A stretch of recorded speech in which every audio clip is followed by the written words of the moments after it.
핵심 이론 공유, 스토크스의 법칙. 이 스토크스의 법칙은 대기하고 수질에서 굉장히 많이 나오는 그런 공식이거든요. 결론만 얘기하면 이 대기나 수질이나 대기는 유체가 공기고 수질은 유체가 물이잖아요. 네. 그 유체 안에서 입자의 침강 속도를 정의하는 그런 법칙이라고 보시면 됩니다. 그래서 이 VG가 입자의 침강 속도라고 생각을 하시면 되고요.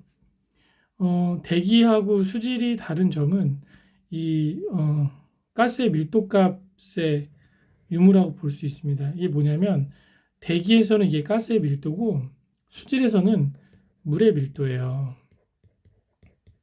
즉 대상 유체 안에서 어떤 입자가 떨어질 때 그 밀도값을 여기에다가 넣어야 되는데 공기의 밀도는 워낙 낮기 때문에 대기에서는 이 값을 그냥 무시를 합니다. 하지만 수질에서는 물에서는 이 물의 밀도가 1로 명확하게 나와 있기 때문에 이 숫자를 집어넣죠. 그래서 이 스토크스 법칙을 이용해서 대기 안에서 이제 이 입자성 물질이 어떤 속도로 침강하느냐 그것을 정의하는 문제로 계산을 하거나 또는 이 식을 통해서 이 상관관계가 어떻게 되는지 이것을 묻는 문제가 나와요. 뭐냐면 이 입자의 침강 속도라는 것이 결국에 이 직경의 제곱과 그리고 입자의 밀도와 유체의 밀도를 뺀 값, 그리고 G, 중력과 속도의 세 개의 곱이잖아요.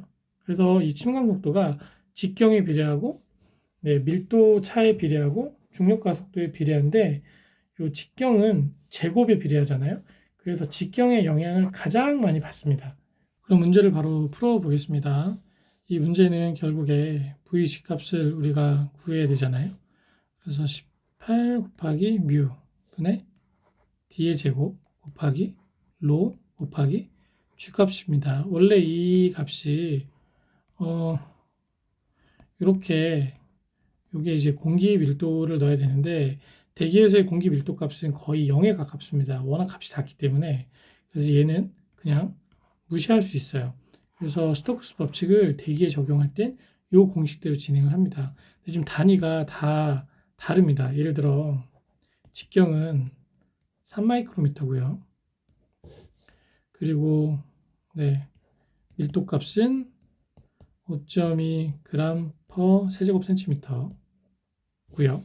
그리고 점성 계수는 또 1.85 곱하기 10의 마이너스 5승 kg per 미터 세크예요. 그래서 이럴 때는 그러니까 답에 나와 있는 단위를 기준으로 좀 환산을 해주면 편하고요. 단위를 높게 하는 것보다는 좀 낮게 하는 게 편할 수도 있어요.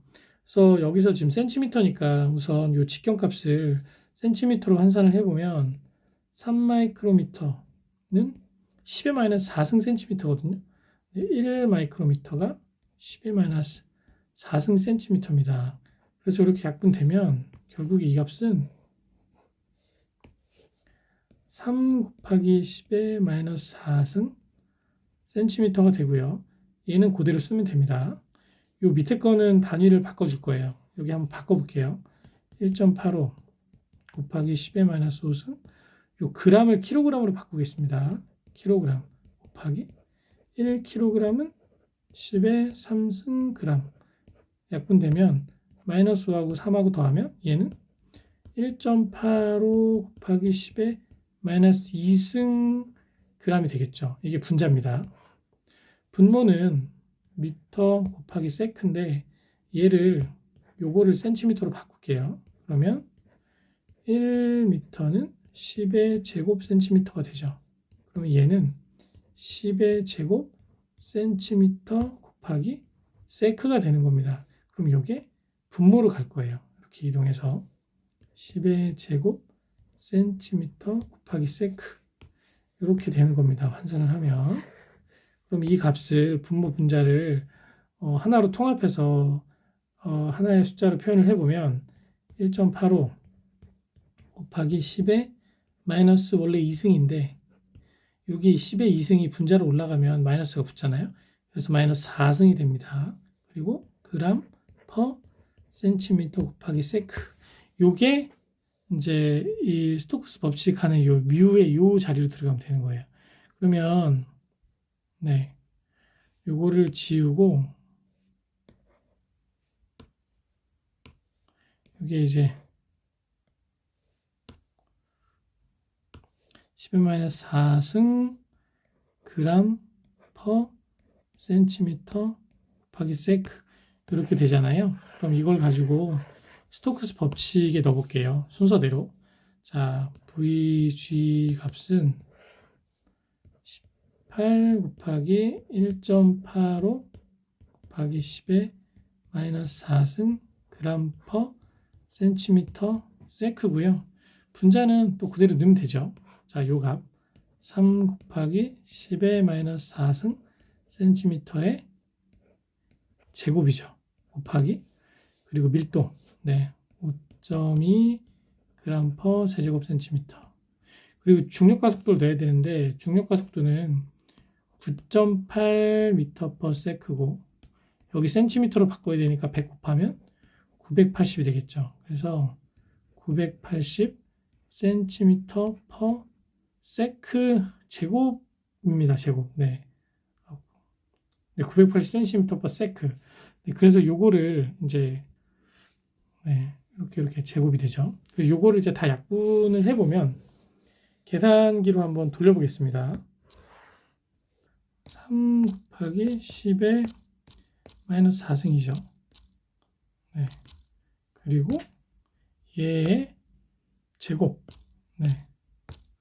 여기다가 5.1을 곱하고 그리고 980을 곱하면 이런 값이 나오고 이것을 기준으로 18 곱하기 1.85 곱하기 10의 마이너스 4승 하면 네, 0.1377이 나오고 단위는 센티미터 퍼 세크만 남습니다. 네, 이렇게 되면 요 값이 답이거든요. 그래서 2번이죠. 이런 식으로 푸시면 돼요. 상당히 어려워요.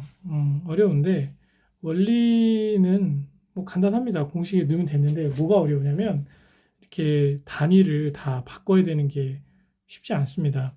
하지만 그나마 다행인 것은 이 문제의 유형이 바뀌지 않고 마이크로미터를 센티미터로 바꾸는 것과 그리고 점성계수의 킬로그램을 그램 그리고 미터 곱하기 세크를 요거를 센티미터로 바꿔서 하는 정도의 동일한 그런 그 변환을 해야 되는 문제들이 계속 출제되고 있으니까요. 이 문제를 꼭 암기해서 풀 수 있게 만들어 놓으시기 바라고 계산기 사용하는 게 생각보다 어렵습니다. 그래서 많이 해보셔야 됩니다. 답은 2번입니다. 2번 스토크스 법칙에 따른 입자의 침전 속도에 관한 설명으로 틀린 것은 얘를 암기하고 계시면 돼요. 네, 요거는 8미분의 d의 제곱 곱하기 로 빼기 로 g 곱하기 중력과 속도 요것만 암기하시면 되거든요. 이 문제가 생각보다 많이 나옵니다. 네, 그래서 입자의 제곱의 반비례가 아니라 비례죠. 네, 입자의 제곱에 분자에 있으니까 비례. 얘가 커지면 얘도 커져야죠. 얘가 커지면 얘도 커집니다. 이걸 우리가 비례라고 하잖아요. 여기 반비례라고 했으니까 이게 틀리죠. 꼭 식을 반드시 암기를 해주시기 바랍니다. 답은 3번입니다. 이 유해가스 처리 장치 종류 핵심 이론 01 흡착법. 흡착이라는 것은 이 용어에서도 우리가 유추할 수 있지만 뭔가를 이렇게 붙이는 거잖아요.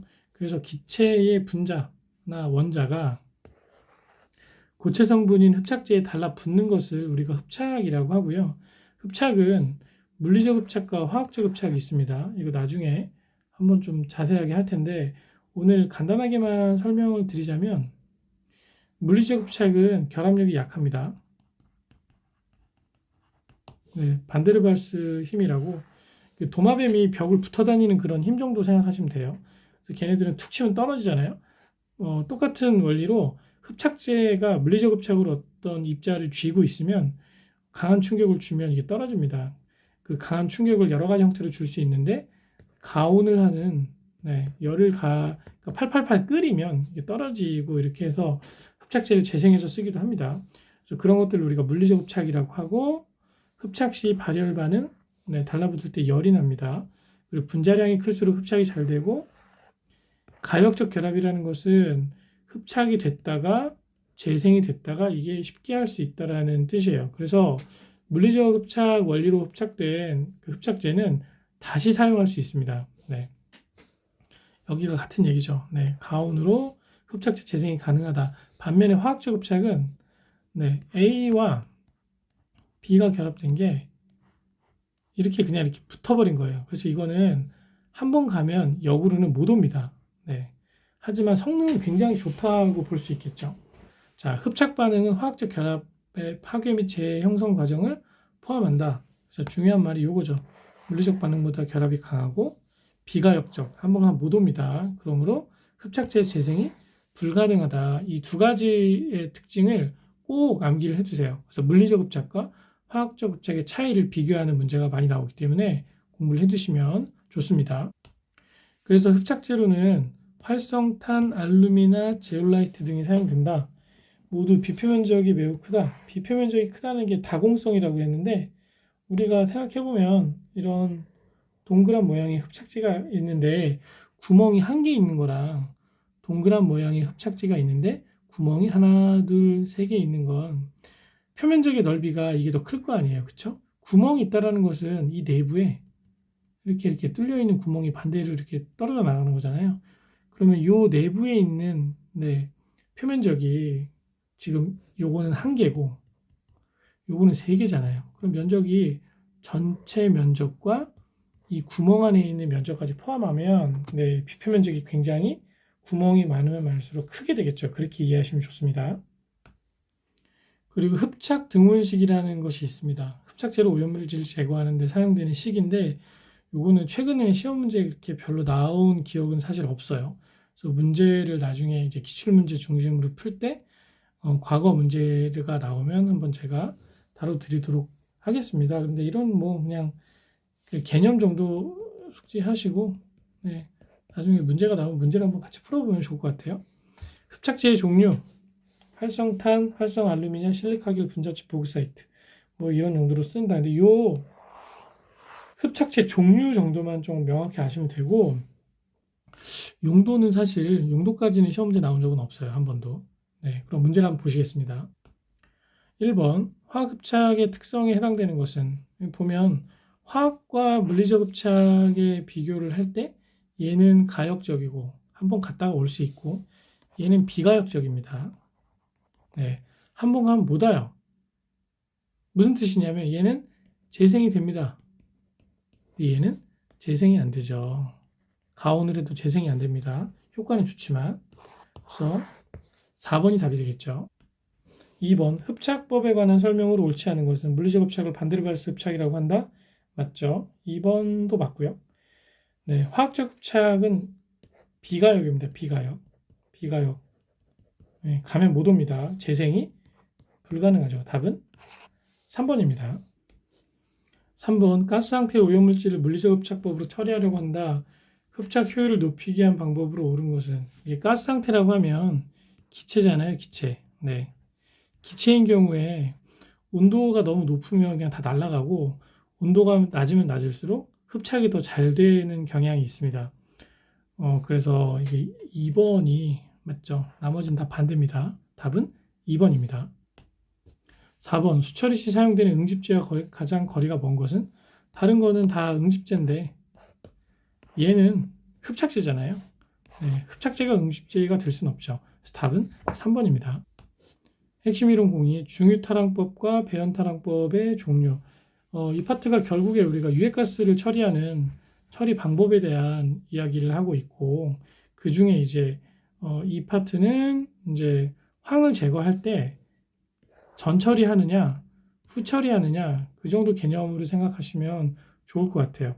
그래서 중유타랑법은 전처리라 이거는 이제 원유 기름 자체에 있는 이 황을 제거를 하는 겁니다.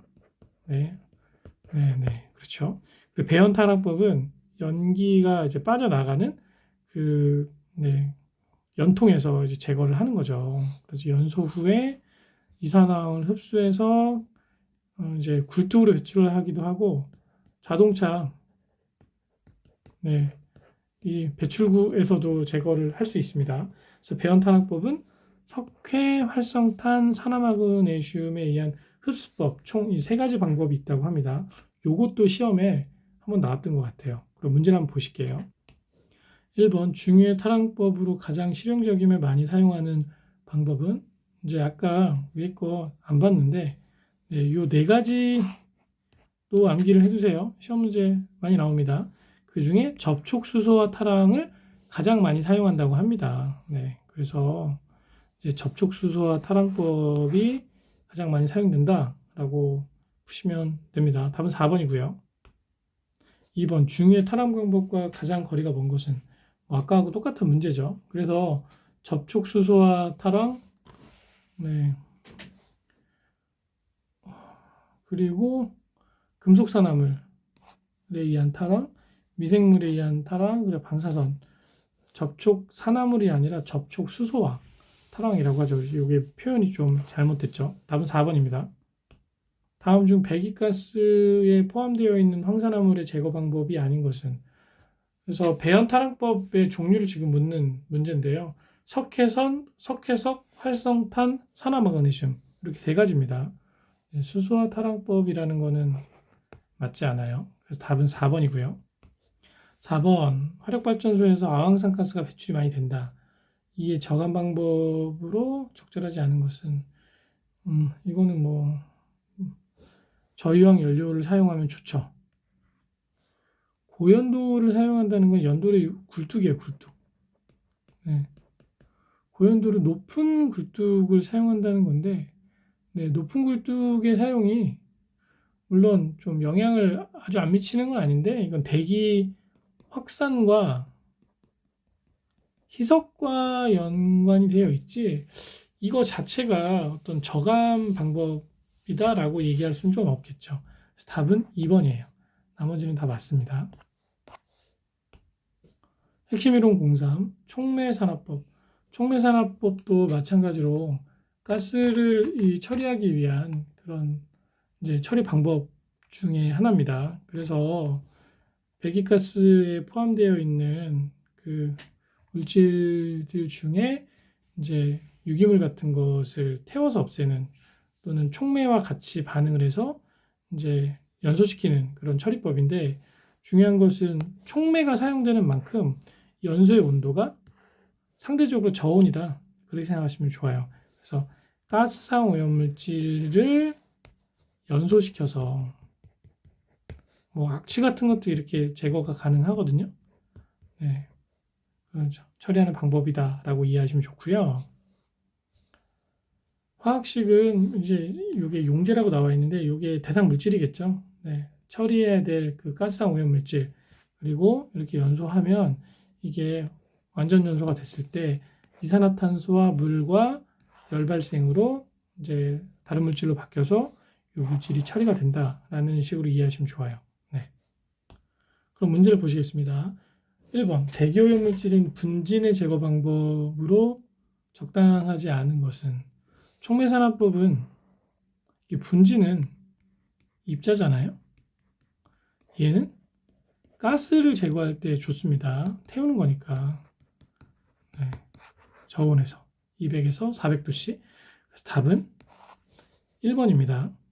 2번 촉매산화법으로 악취물질 함유한 가스를 산화 분해하여 처리하고자 할 때 연소 온도의 범위 200에서 400도씨 비교적 저온이라고 했습니다. 왜냐하면 촉매가 있기 때문에 촉매가 좀 열이 해줘야 될 일을 좀 도와준다라고 생각하시면 좋을 것 같아요. 그래서 200과 400도씨가 정확하게 겹치는 답은 2번이죠. 그래서 답은 2번입니다. 핵심이론 공사, 촉매환원법. 촉매산화법이 있으면 또 촉매환원법도 있어요. 그래서 이제 물질 중에 암모니아, 일산화탄소, 탄화수소, 수소 등을 우리가 환원제로 사용해서 질소산화물을 제거할 때 질소가스로 환원하는 방법이라고 보시면 돼요. 그래서 얘가 이렇게 되는 겁니다. 이 질소가스는 대기 중에 78%나 충분히 있잖아요. 그래서 이렇게 바꾸면 아주 무해한 처리가 된다고 생각하시면 되는 겁니다. 그럼 문제를 직접 보시겠습니다. 1번 다음의 대기오염 방지 방법 중 황산화물의 처리 방법이 아닌 것은. 황은 뭐 여러 가지 처리 방법이 있는데 이 선택적 촉매 환원법은 황을 처리하는 것이 아니라 녹스 질소산화물 처리하는 거라고 아까 설명을 우리가 했었죠. 얘를 네, 이렇게 바꿉니다. 정확히 말하면 물도 나오는 경우도 있어요. 네, 이렇게 해서 무해화시키죠. 답은 2번입니다. 2번 질소산화물을 촉매 환원법으로 처리할 때 어떤 물질은 환원이 되는가? 질소가스로 된다고 했습니다. 답이 1번이죠. 3번 선택적 촉매 환원법의 질소 처리를 할 때 환원제로 적합한 것. 환원제 아까 했죠. 네. NH3, 암모니아, 일산화탄소, 탄화수 이렇게 세 가지입니다. 그 중에 이제 답으로 우리가 할 수 있는 것은 이게 되겠죠. 답은 2번입니다. 핵심 이론 0. 질소산화물 발생을 억제하는 방법. 질소산화물이 왜 생기는지를 우리가 좀 알면 암기하기가 좀 쉽습니다. 자, 질소산화물은 주로 어디서 발생하냐면 자동차 내연기관에서 발생합니다. 이 안에 연료도 타지만 연료만큼, 그러니까 그 연료를 태울 때 필요한 산소만큼 지구 대기에 더 많은 게 질소잖아요. 네. 그럼 얘가 산소와 반응할 필요가 없는데 괜히 반응해서 얘가 일산화질소 만들고 얘가 이산화질소로 되고 2차 오염물질이 이렇게 되는 거예요. 그래서 이 과정이 발생하지 않으려면 산소가 충분히 공급이 되면 안 됩니다. 즉, 이 산소가 그 연료를 태울 때만 네, 사용되어서 연료를 연소시키면서 열을 발생시키는 목적 정도까지만 산소가 있으면 돼요. 그거보다 산소가 더 많으면 괜히 필요 없이 이 질소와 반응을 해서 이 질소산화물이 발생을 하는 겁니다. 그래서 과잉 공기 또는 고온 이런 거를 좀 차단을 해주면 질소산화물의 발생을 억제할 수 있다. 이 기본 컨셉을 이해하시고 이 내용을 암기하시면 좋습니다. 만약에 이걸 암기를 못하셨다 하더라도 이 기본적인 내용을 좀 이해하시면 시험 문제 나왔을 때 어렵지 않게 또 푸실 수도 있습니다. 네. 자, 그래서 이제 저산소 연소, 저온도 연소, 연소 부분의 냉각, 배기가스 재순환, 그리고 2단 연소, 버너 및 연소실의 구조 개선, 이 모든 게 온도 낮추고 과잉 공기 차단하고 이 두 가지의 방점을 찍고 있다라고 생각하시면 됩니다. 그럼 문제를 보실게요. 1번 다음 중 질소산화물의 저감 방법이 아닌 것은. 배기가스 재순환 2단 연소, 과잉 공기량 증대하면 안 되죠. 감소시켜야 됩니다. 답은 3번이죠. 2번 연소 조절에 의한 녹스 발생 억제 방법으로 옳지 않은 것은. 읽어보면 고온 영향 만들면 안 되죠. 네, 그러면 폭발적으로 이 녹스 발생량이 증가합니다. 답은 4번입니다. 핵심 이론 06. 후드에 의한 일반적인 흡인 요령. 후드라고 하면 그 이제 가스상 물질을 빨아들이는 그런 장치로 우리가 생각하시면 되고, 그러니까 이동식 후드가 뭐 진공청소기 생각하시면 돼요. 네, 진공청소기를 생각하고 이 흡인을 잘하기 위한 요령이 뭐 어떻게 되느냐 그걸 이해하면 조금 더 네, 쉽게 기억하실 수 있습니다. 그래서 발생원에 근접시켜야죠. 그리고 국부적인 흡인 방식을 택해야 되죠. 그 대상 기체가 발생하는 곳에 이제 후드를 이제 근접시켜서 제거해야 되는 그런 개념으로 이해할 수 있겠죠. 개구 면적이 좁아야 진공청소기도 이렇게 넓은 것보다 좁은 게 빨아들이는 힘이 같은 힘일 때 세잖아요. 그 의미입니다. 그래서 얘네들을 충분히 잘 읽어보시고 진공청소기로 이제 그 나쁜 연기를 빨아들인다라고 생각하시면서 문제 푸시면 좋을 것 같습니다. 문제 한번 보실게요. 1번 후드의 일반적인 흡입 요령으로 알맞지 않은 것은 보시면 네, 충분한 포착 속도를 유지를 한다. 포착 속도는 그 먼지나 가스를 이렇게 잡아 당길 수 있는 그런 속도라고 생각하시면 좋고요. 이거 맞죠? 후드의 개구 면적을 가능한 작게 해야 동일한 힘으로 가해졌을 때 강하게 빨아들일 수 있다. 답은 2번이죠. 2번 후드는 여러 가지 생산 공정에서 발생되는 열이나 뭐 설명이고, 네, 그래서 후드의 형식, 종류, 얘가 시험에 네, 한두 번씩 나와요. 사실 뭐 크게 제가 봤을 땐 중요한 건 아닌데, 그래서 포위형, 수형, 포집형 요 세 가지가 네, 후드의 형식입니다. 배기형 후드라는 건 없어요. 요거를 꼭 암기해 주시기 바랍니다. 네. 알면은 우리가 쉽게 풀지만 모르면 이거는 절대 못 맞추는 문제잖아요. 그래서 포유형, 수형, 포집형이다. 답은 1번이죠. 핵심 이론 07 배출가스의 유속 측정. 배출가스의 유속을 측정하는 기구를 이제 피토관이 대표적으로 사용이 되고, 그 유속에 대한 공식도 시험 문제가 가끔 나옵니다. 네, 그래서 이거를 한번 문제를 보시면 뭐 이런 식으로 나와요. 네, 그래서 이거 암기하고 계시면 풀 수 있겠죠. 답은 3번입니다. 이제 다음은 이제 덕트의 단면적과 단면적 A죠. A. 네. 그리고 관경. 네. 그래서 덕트가 이렇게 원형으로 되어 있으면 이것의 면적을 우리가 구하거나 아니면 직경을 구하는 그런 공식으로 생각하시면 되고요. A 값이 여기가 이제 유량이 Q가 있고 60을 곱한 것이 이 그 배출 속도 유량 기준이 아마 미닛으로 되어 있는데 가스의 이동 속도는 이제 미터 퍼 세크로 되어 있을 거예요. 그래서 이것을 이제 미닛과 세크를 환산하는 인자 정도로만 생각하시면 좋을 것 같습니다. 그래서 요 공식이랑 요 공식을 암기하시면 좋은데 사실 이것도 암기를 하나만 하시면 돼요. 뭐냐면 A는 V분의 Q, 여기서 이제 V가 볼륨이 아니라 여기서는 이제 벨로시티입니다. 속도. 네.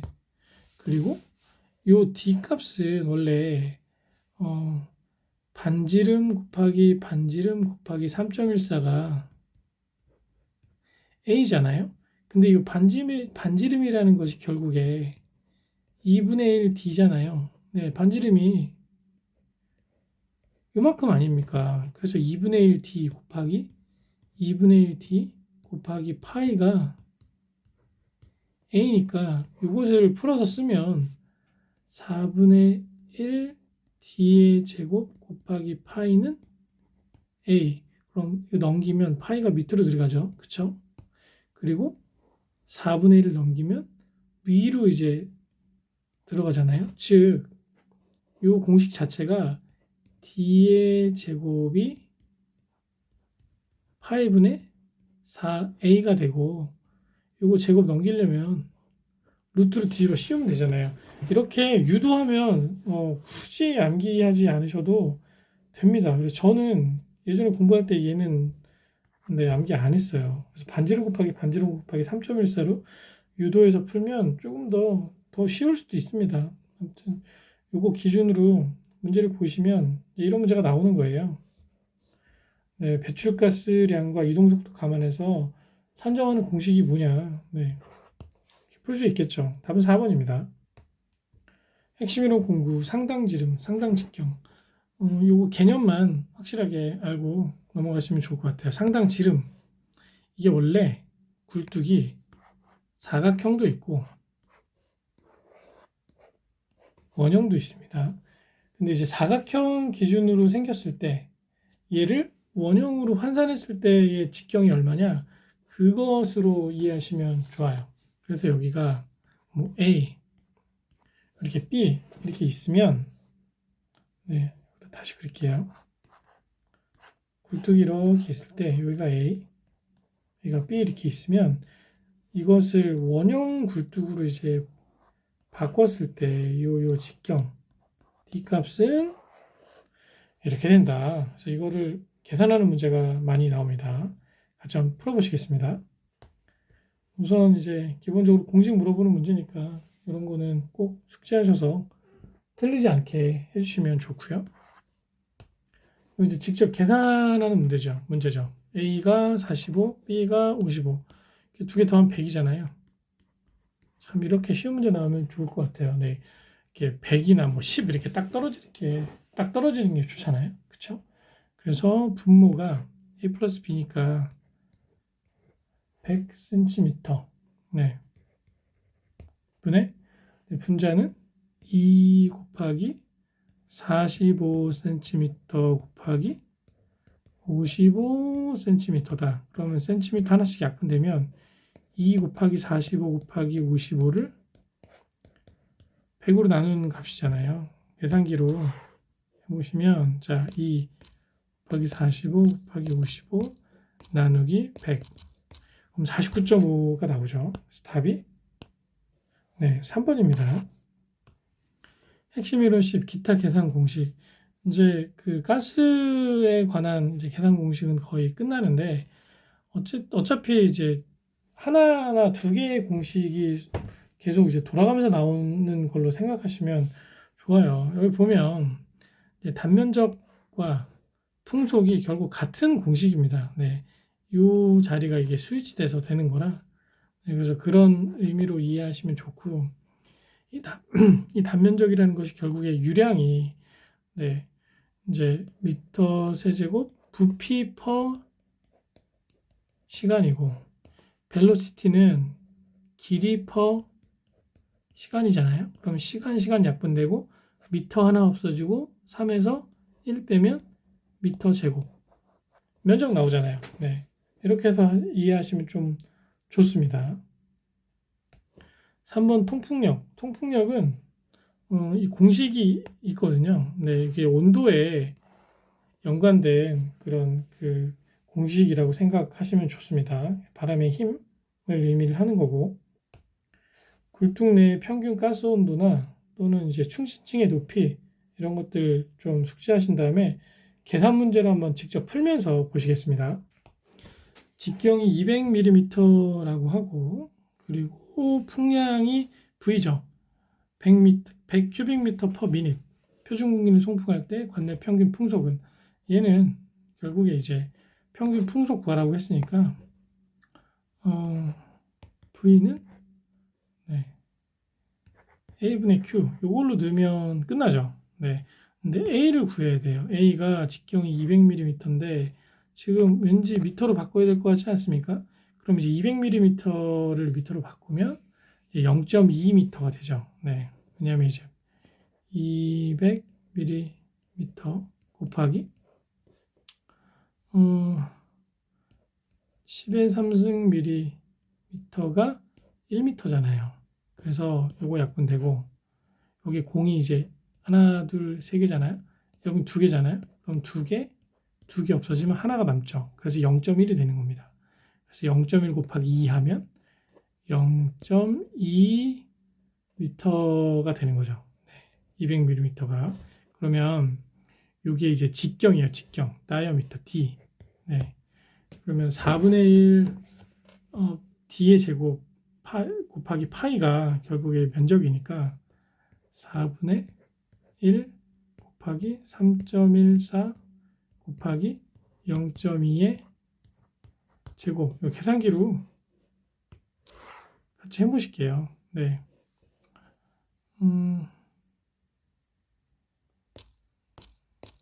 네. 곱하기 3.14 곱하기 가로 열고 0.2의 제곱 가로 두 개 닫으면 0.0314 이게 이제 면적이 되겠죠. 네, A 값이 0.0314 미터 제곱 나오고요. 그리고 Q 값을 구하면 Q 값을 우리가 원하는 평균 풍속은 세크니까 요거 세크로만 바꿔주면 돼요. 그러면 100 큐빅미터 퍼 미닛 곱하기 1 미닛은 60 세크잖아요. 그래서 없어지면 네, 60분의 100이겠네요. 60분의 100. 그러면 60분의 100을 계산기로 해보면 네, 100 나누기 60 1.67이라고 하겠습니다. 1.67. 자, 분모는 0.0314, 분자는 1.67m 세제곱 퍼 세크입니다. 그럼 얘를 이렇게 해서 나눠 주시면 됩니다. 1.67 나누기 0.0314 하면 53.18 뭐 어쩌고 나오죠. 네, 답이 2번이겠죠. 아까 쉽다고 했는데 계산하는 거는 쉽지 않아요. 많이 해보셔야 됩니다. 진짜 많이 계산기 두드려 보셔야 돼요. 그리고 계산기가 이게 죄송합니다.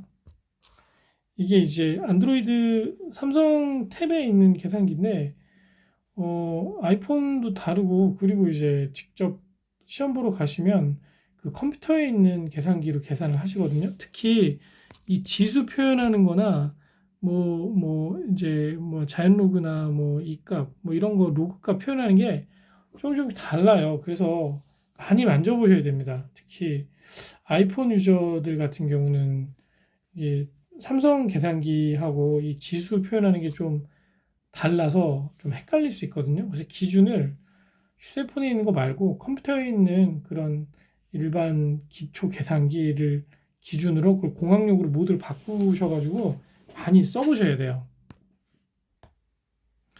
2번 이제 이론 통속력을 구하라고 합니다. 이 문제는 계산식이 상당히 길어서 어렵죠. 계산식만 완전하게 숙지하시면 어렵지 않게 풀 수 있는데 이게 너무 길어요. 273 곱하기 273 플러스 t a분의 1.3 네, 여기 있으니까 마이너스 273 플러스 분의 1.3 네, 요건데 요게 너무 식이 길죠. 그래도 어떻게 하겠습니까? 해야죠. 자, h 30m 듣고요. 곱하기 273 요 두 개 곱한 값에, 그리고 이제 이 TA 값이 여기가 TA가 아니죠. 가스의 그 온도죠. 죄송합니다. 그래서 TA 값이 우선은 그 외기 온도가 여기가 20도씨가 들어가고, 요거는 이제 가스 온도니까 여기에 250도씨가 들어가면 됩니다. 그래서 273 플러스 20분의 1.3 빼기 273 플러스 250 10분의 1.3 이렇게 해서 자 여기서부터 계산해서 곱하면 답이 나올 겁니다. 해보면 15.9 이런 값이 나온대요. 그래서 답은 1번입니다. 이 문제는 많이는 안 나왔는데 네, 한 번 더 나오면 또 나오니까 네, 숙지하시면 좋을 것 같아요. 3번 보시겠습니다. 이게 충전층의 높이를 구하는 문제인데 이 문제는 좀 어렵죠. 네. 왜냐하면 그 자연 로그 ln을 써야 되기 때문에 생각보다 좀 계산할 게 많아요. 그 순서대로 한번 해보겠습니다. 우선 충전층의 총 높이는 네. 우선 총괄이동 단위 높이 곱하기 이게 몇 개 있느냐 그 개수를 계산하면 되잖아요. 그래서 이제 단위 높이가 여기 보면 0.5라고 나와 있고요. 네. 그리고 이제 총괄이동 단위 수를 여기다 계산을 해야 되는데 요거를 이제 자연로그를 써서 계산을 하는 겁니다. 얘를 계산을 해보면 지금 공식이 ln 1-2 효율분의 1 요거를 계산을 하셔야 됩니다. 그럼 ln 1 효율이 지금 몇 퍼센트라고 했죠? 99%를 숫자로 바꾸면 0.99입니다. 100으로 나눠주시면 돼요. 분의 1 그래서 이거 계산기로 한번 두드려 보시면 계산기로 한번 해보겠습니다. 자, ln 가로 열고 1 나누기 가로 하나 더 열게요. 1 빼기 0.99 가로를 두 개를 닫겠습니다. 그럼 4.6 뭐 이렇게 나오잖아요. 그쵸? 그러면 여기 그 총괄 이동 단위수가 4.6이 나오는 겁니다. 그러면 요거 곱하기 하나의 높이가 0.5라고 했으니까 곱하면 2.3 어쩌고저쩌고 나오겠죠. 그래서 충전층의 총 높이가 2.3m가 된다. 답은 2번입니다. 요것만 우선 이렇게 첫 번째 공식 이것과 그 다음에 이 총괄 이동 단위수 요게 이제 총괄 이동 단위수잖아요. 총괄 이동 단위수 계산하는 방법 자연로그 써서 계산하는 방법을 숙지하시고 많이 해보시면 좋을 것 같아요.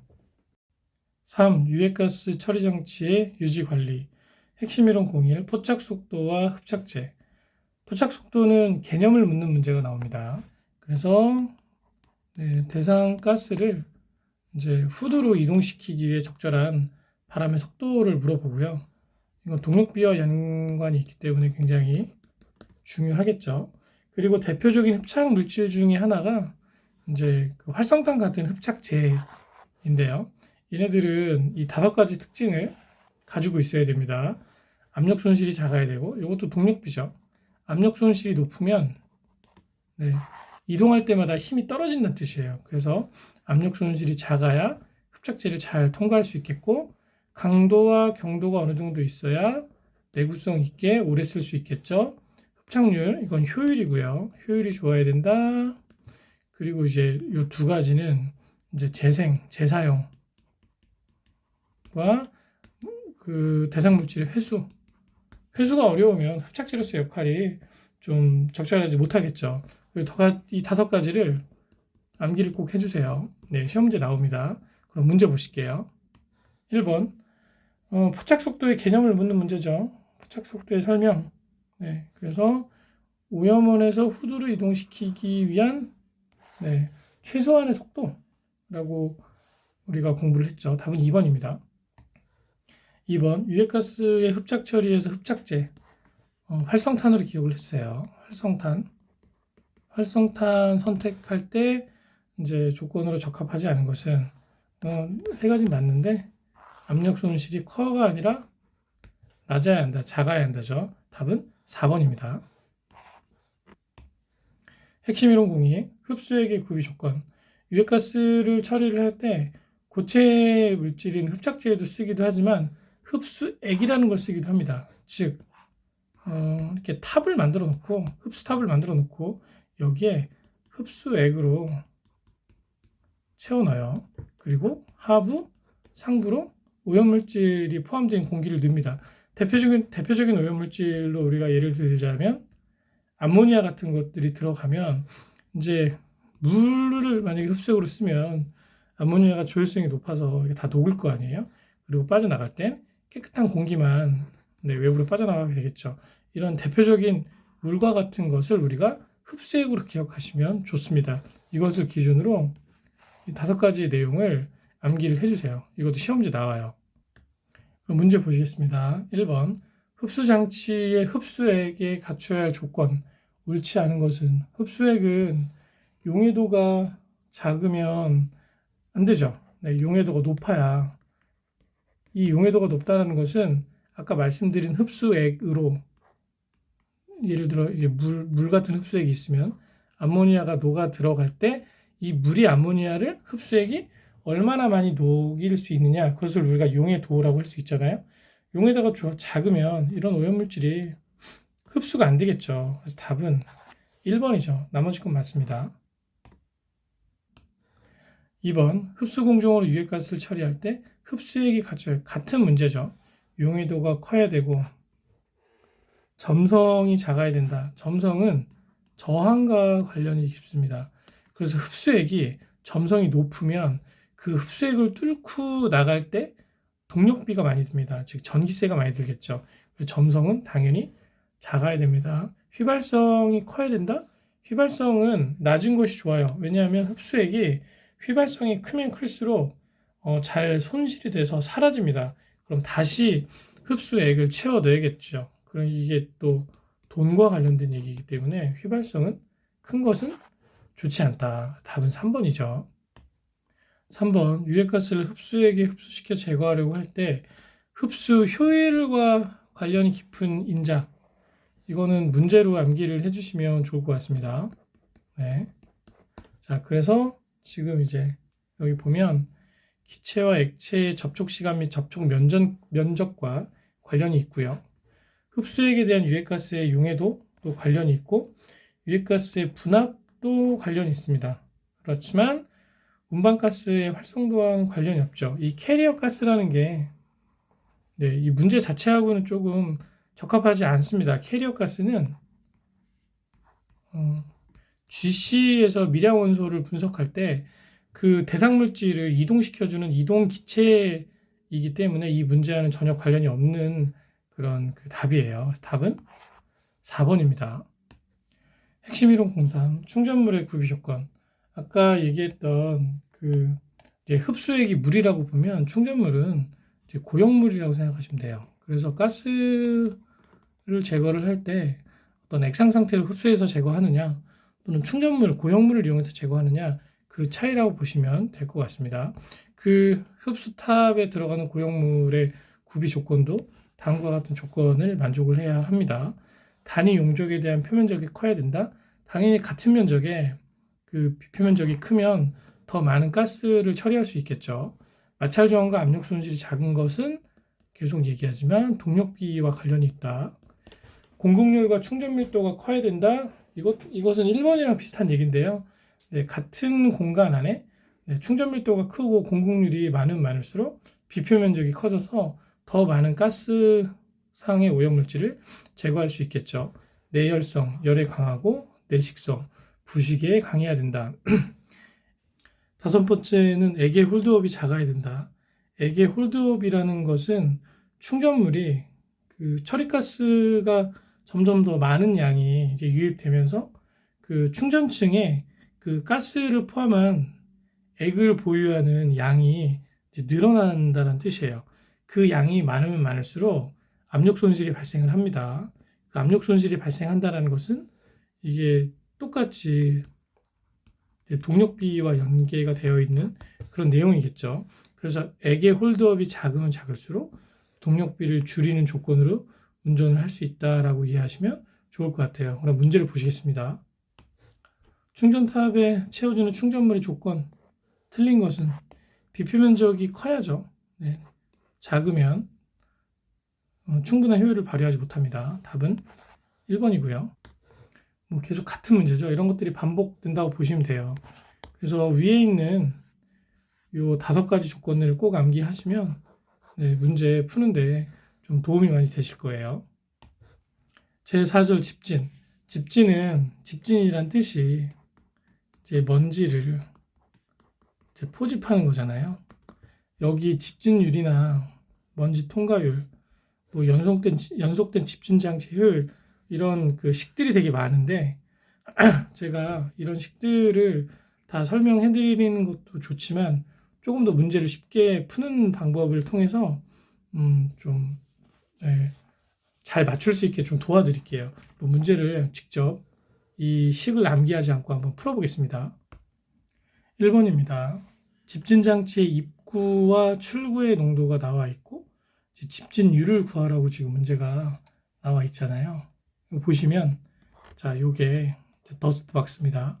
요게 집진 장치예요.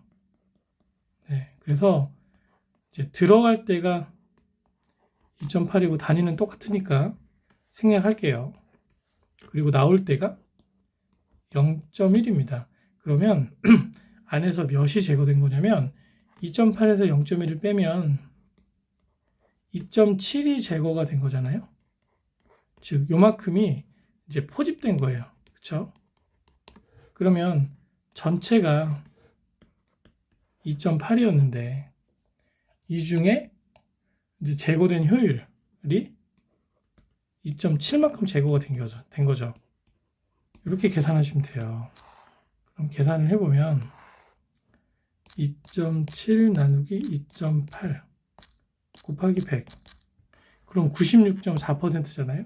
그래서 답이 3번이 되는 겁니다. 이렇게 하시면 조금 더 쉽게 문제를 푸실 수 있어요. 다음은 2번입니다. 어떤 집진 시설의 집진율이 99%래요.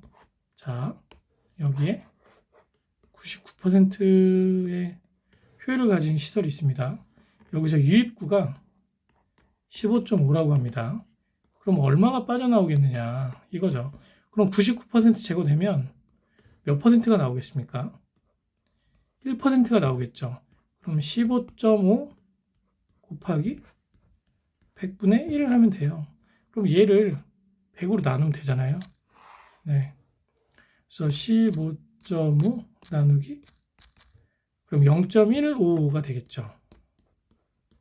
네, 단위는 똑같으니까 생략해서 쓸 수 있겠죠. 그래서 답이 4번이 되는 겁니다. 3번입니다. 집진 효율이 50% 그리고 90% 차례대로 연결되어 있대요. 이것도 네, 이렇게 해서 이렇게 되어 있는데 하나가 50%고 또 하나가 99%예요. 그런데 이제 이거를 통과했을 때 마지막으로 나오는 게 얼마냐 이걸 물어보는 거잖아요. 죄송합니다. 네, 이렇게 들어가면 그러면 처음에 유입되는 중력과 이제 여과 집진 장치가 두 개가 돼 있을 때 이게 중력이고 이게 여과잖아요. 우리가 이제 집진 장치에 대한 이름이나 이런 건 배우진 않았지만 처리를 하겠죠. 그래서 여기가 1000이 들어가면 50%가 제거되면 네, 1000의 50%는 500이잖아요. 그럼 유출되는 농도는 500이고 이것이 여과시설로 들어가는 유입구 농도가 되는 겁니다. 그럼 유입구 농도의 99%가 제거되면 500이 들어가는 것에 결국에 나오는 건 네, 1만큼 나오잖아요. 그럼 100분의 1이잖아요. 그래서 100분의 1 하면 공 2개 없어지면 5가 되겠죠. 그래서 답이 5가 되는 거예요. 이렇게 푸시면 좋습니다. 4번 보시겠습니다. 여기도 집진시설이 이렇게 있어요. 네. 근데 얘가 먼지 통과율이 0.5%라고 합니다. 이게 통과율입니다. 집진율이 아니라. 그럼 빠져나오는 것이 0.5가 나오는 거예요. 그러면 처리되는 것은 99.5%가 처리가 되겠죠. 이게 처리 효율입니다. 네. 그래서 얘랑 더하면 100이 돼야 되죠. 그쵸? 근데 이제 입구의 농도를 우리가 모르고 출구의 농도가 이제 0.02라고 합니다. 그럼 이것을 통해서 입구가 몇인지를 우리가 찾으면 돼요. 그러면 이 모르는 농도를 x라고 놓으면 x 곱하기 자 우리가 0.5% 나오니까 100분의 0.5를 했더니 이게 답이 뭐냐면 0.02가 되는 거죠. 그쵸? 그러면 x만 남기고 이걸 이항을 해볼게요. 그럼 x는 0.02 곱하기 0.5분의 100이겠죠. 그쵸? 그러면 이거를 뭐 이렇게 하나씩 줄이고 계산할 수 있지만 좀 더 정확하게 빠르게 하기 위해서 계산기를 해보겠습니다. 그러면 0.02 곱하기 가로 열고 100 나누기 0.5 하면 4죠. 그래서 들어갈 땐 4라는 거예요. 네, 이렇게 푸시면 됩니다.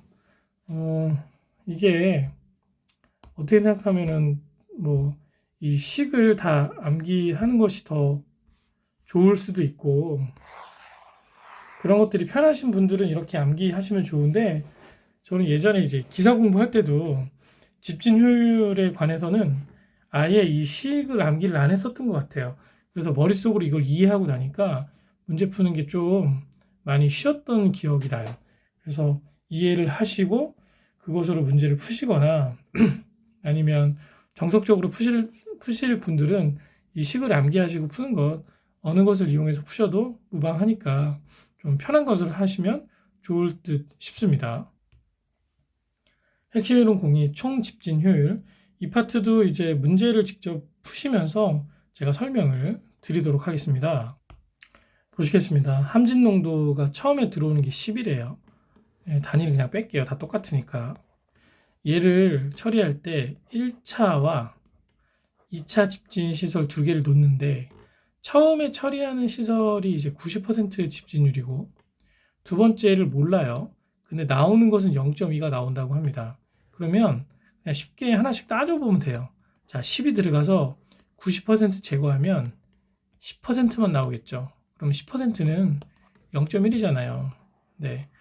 네, 10의 이제 10%는 즉 10 곱하기 0.1 하면 1이죠. 그럼 나오는 게 1이 나오는 겁니다. 그럼 1이 들어가서 0.2가 나왔다는 것은 자, 1 곱하기 x는 0.2가 되는 겁니다. 그럼 x는 0.2 이거 퍼센트로 바꾸면 20%죠. 그래서 20%가 밖으로 나왔다는 것은 결국에 집진율은 100에서 20을 빼면 80%가 답이잖아요. 그래서 이 안에 시설의 그 집진 효율은 80%가 되는 거죠. 그래서 답이 4번이에요. 좀 헷갈리시나요? 네. 헷갈릴 게 요 부분이 이제 처음에 집진율로 계산한 것이 아니라 이제 먼지 통과율로 계산한 다음에 통과율을 기준으로 100에서 빼주면 집진 효율이 나오니까 그 원리를 이용한 거라고 생각하시면 좋을 것 같아요. 2번 보시겠습니다. 집진율이 99%예요, 처음에. 얘가 처음에 99%였대요. 그랬는데 얘가 97%로 떨어졌습니다. 그러면 함진 농도, 입구의 농도가 동일하다고 봤을 때 출구의 농도는 어떻게 변하겠는가? 이건 숫자를 넣어서 그냥 계산을 해보시면 됩니다. 예를 들어 우리가 이제 100이 들어간다고 생각을 해볼게요. 100이 들어가요. 그러면 입구에서 100이 들어갔을 때 출구에는 1이 나오겠죠. 자, 100 곱하기 100분의 1만큼 나오니까 100분의 99가 제거되고 그래서 요게 1이 되죠. 얘는 97%면 자, 100 곱하기 100분의 3 하면 3이 나오겠죠. 그쵸? 그러면 여기서 1에서 3은 이게 이제 3배가 증가한 걸 수도 있고 뭐 좀 딱 봐도 3배가 증가한 게 맞긴 맞는데 조금 더 객관성을 확보하기 위해서 숫자를 하나만 더 넣어 볼게요. 자, 200이라는 숫자를 한번 넣어 보겠습니다. 그러면 자, 200 곱하기 100분의 1 하면 얼마죠? 자, 2가 나오는 거예요. 근데 여기서는 200 곱하기 100분의 3 하면 여기 2가 되고 곱하면 6이 되겠죠. 그럼 6이 됩니다. 그러면 1과 3의 관계와 2와 6의 관계는 3배가 증가한 관계가 되는 거잖아요. 그래서 답이 2번인 거예요. 핵심 이론 03 분리계수와 여가 집진 장치의 집진 원리. 분리계수라고 하면 이제 오염가스가 있으면 이 가스가 공기와 같이 섞여 있을 거 아니에요? 그럼 이 가스만 이렇게 분리하기 위한 어떤 숫자로 표현할 수 있는 계수라고 보시면 되고요. 여가 집진 장치의 집진 원리는 이 세 가지 원리에 의해서 제거가 된다. 이거 나중에 또 한번 자세하게 하겠습니다. 근데 요거와 관련해서 문제가 한번 나오기 때문에 그거 풀고 한번 가실게요. 분리계수 계산을 하라는 값이죠. 분리계수 계산하는 식은 S는 R 곱하기 중력과 속도 분의 처리 속도 V의 제곱 이렇게 하면 되는데 여기서 지금 단위가 다르잖아요. 센티미터, 미터. 요것만 하나로 통일을 해주시면 좋을 것 같습니다. 근데 중력과 속도가 9.8 미터 퍼 세크 제곱이니까 미터로 통일을 할게요. 그러면 3미터도 3의 제곱으로 쓰면 되고 요거 그냥 넣으면 되고 R은 이제 반지름인데 사이클론의 반지름이 8cm인데 얘를 8cm를 미터로 바꾸려면 100cm는 1m 해서 8을 100으로 나누면 되죠. 그럼 0.08이 되겠죠. 그래서 아래 이걸 넣어주면 됩니다. 즉 0.08 곱하기 9.8 미터 퍼 세크 제곱, 이거 미터가 되겠죠. 분의 v 제곱 3 미터 퍼 세크에 제곱하면 분리계수가 나오겠죠. 계산을 한번 해보시겠습니다. 자, 3 곱하기 3 하면 9죠. 9 나누기 가로 열고 0.08 곱하기 9.8 하면 11.47 뭐가 나오죠? 그래서 답이 11.5 2번입니다. 2번 여가 집진장치의 주된 집진 원리와 가장 거리가 먼 것은 관성 충돌, 직접 차단, 확산 세 가지입니다. 응집은 전혀 관련이 없어요. 답은 4번입니다.